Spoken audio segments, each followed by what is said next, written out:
Alright, I just wanted to give a shout out for a super thanks from fellow OG shenanigander WM Spins. Just kidding, that's WMS Pins, which is Chris McKinley, who says, "Crap encounters of the turd kind. This deserves a Diet Coke or a beer or two," and I certainly concur. Thanks, brother. Much appreciated. I'm Mike Dimas, and this is Pinball Shenanigans.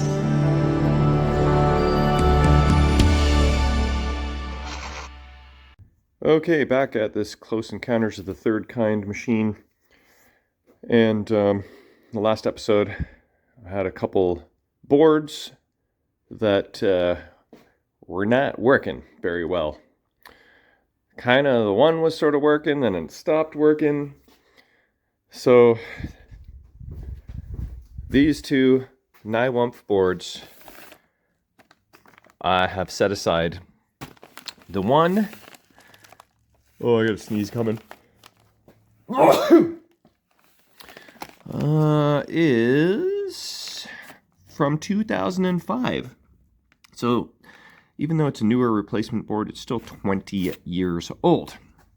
And this other one that is not working very well either, if at all.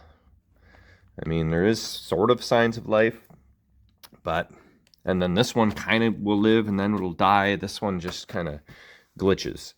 And this is like from 2017, and that one is no good.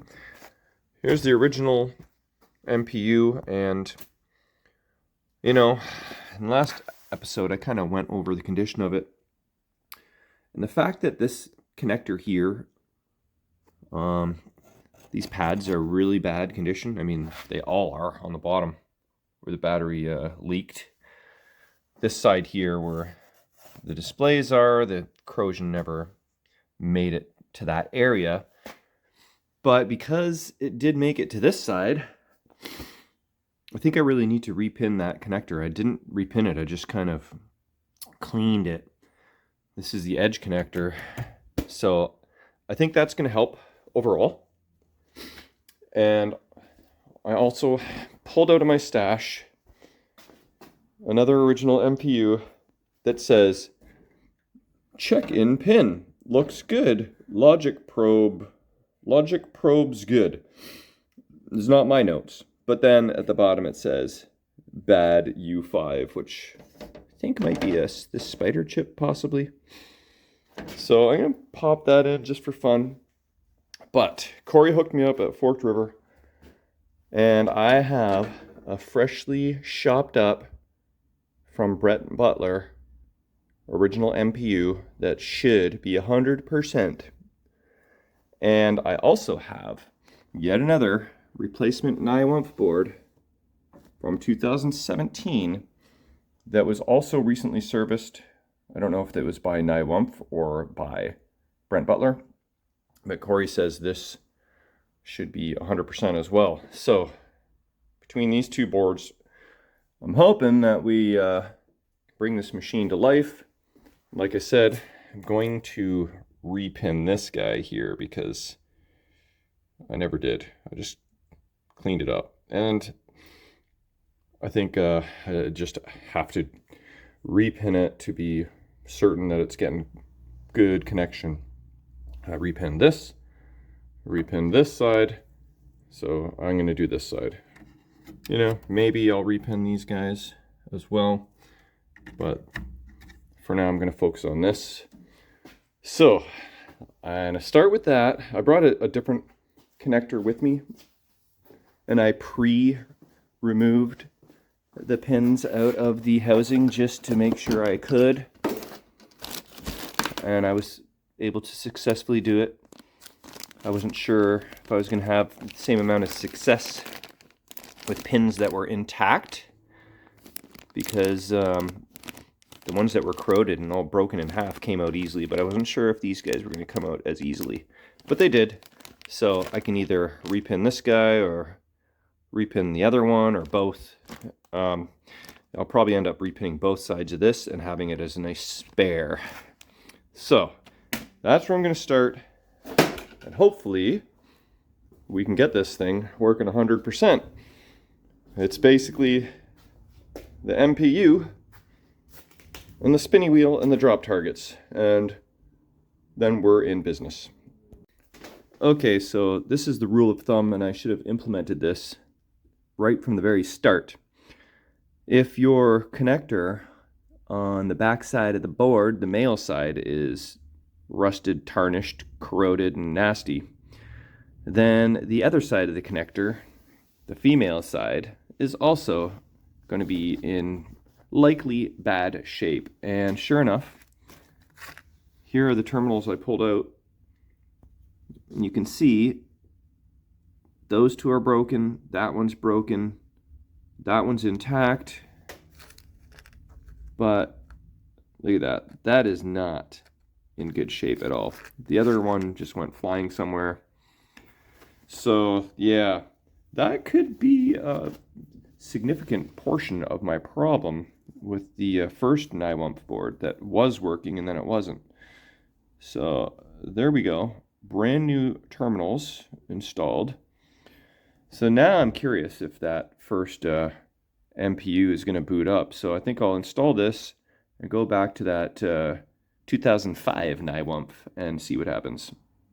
All right, back to this drawing board here. And oh, there we go. 2005 NIWUMP. So with the newly repinned connector, what do you think? It's going to work or not going to work? I'm going to say it's going to work. So let's find out. Wait, I already made that mistake once. I remembered. Here we go. Give it a second.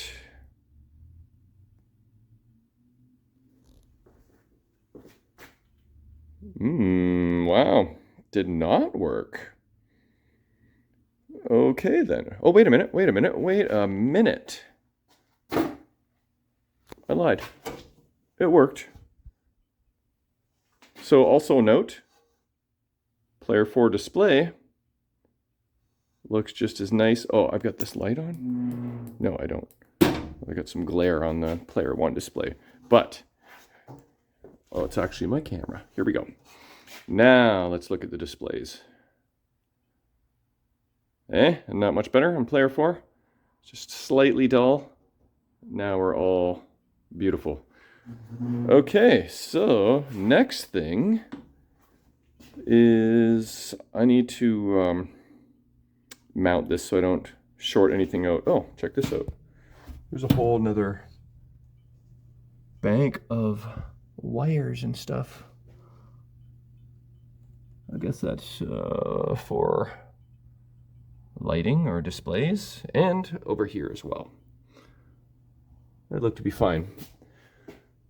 Okay, so I need to throw in a couple standoffs. I've got these different kinds that should be better than the last ones I were trying to use. I just have 2 of them though.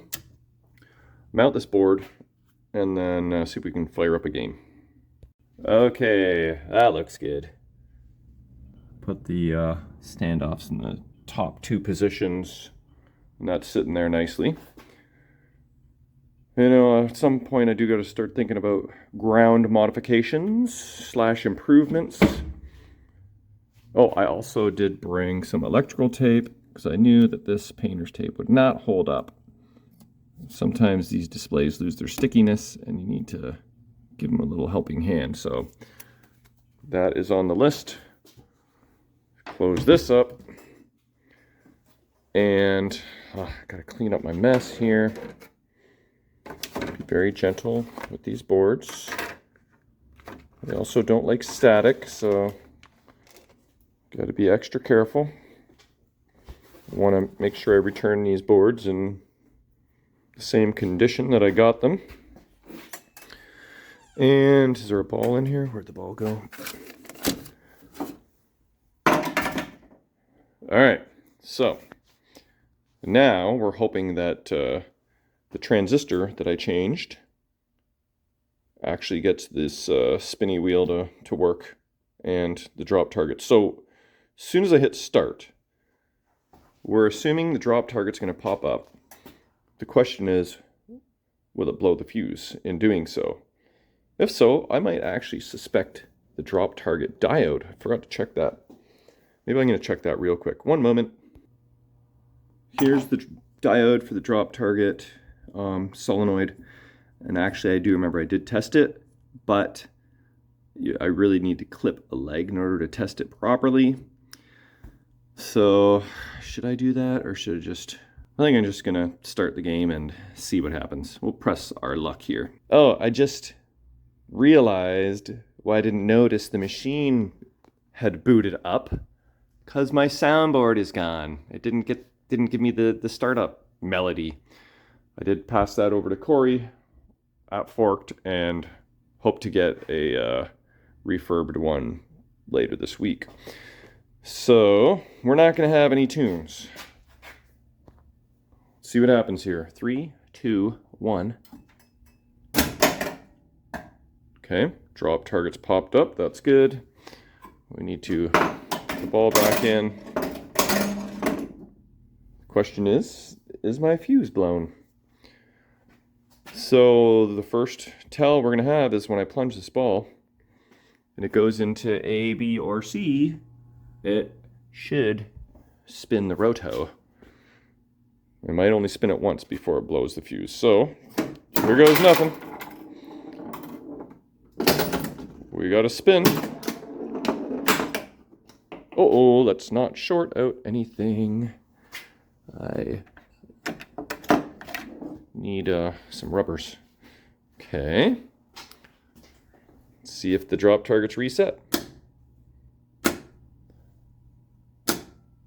All right, moment of truth here. Oh no. Are they supposed to reset? Let's see if the roto spins. Nope, it does not. Boo. I guess I gotta go digging deeper to figure out. Oops. WTF.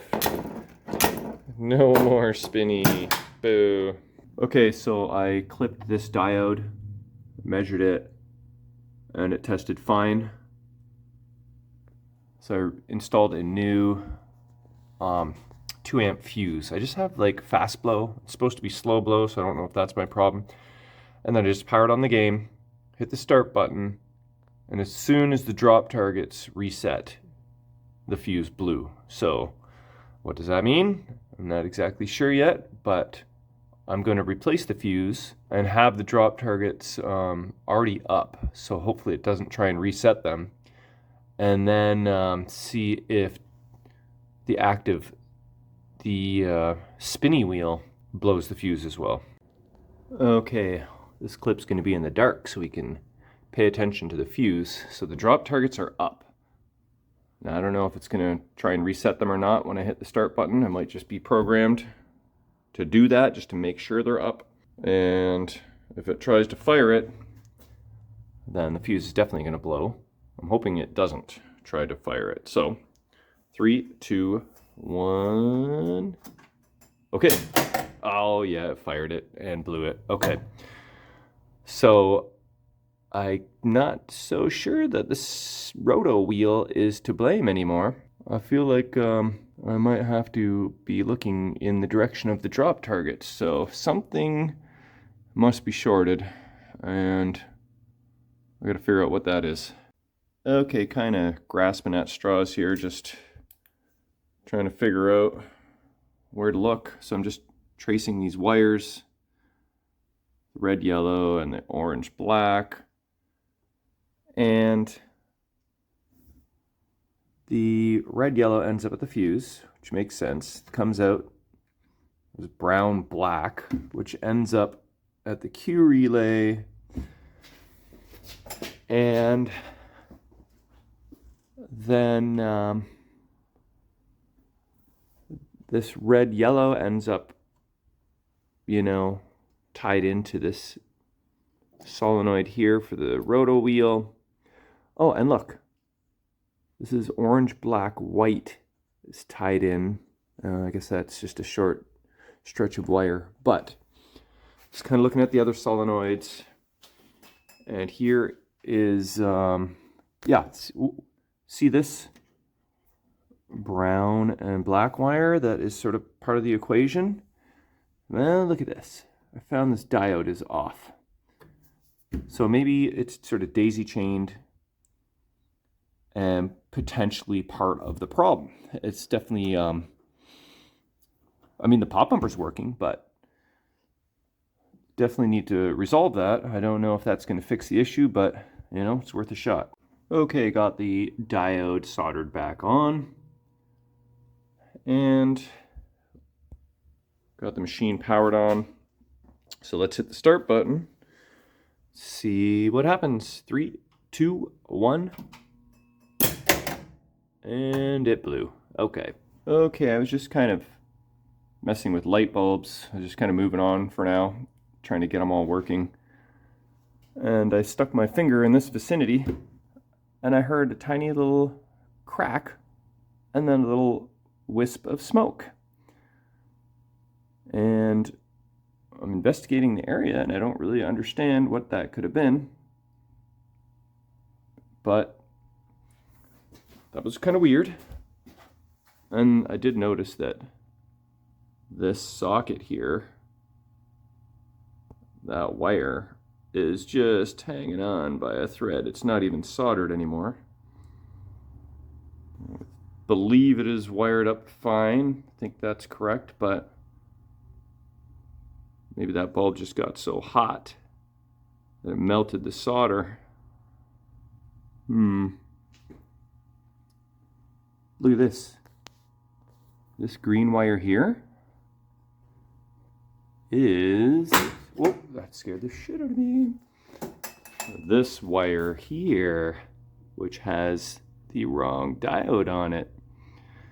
So, yeah, I definitely gotta replace that diode and resolder this guy. Okay, I got that soldered back up.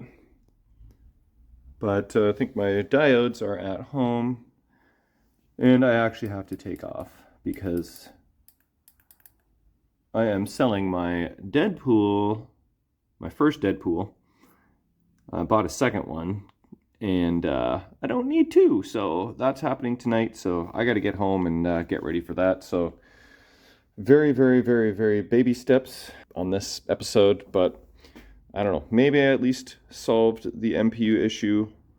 I'll have to play like 50 games before I trust that MPU if I can get this to work, but I guess we'll have to save that for another day.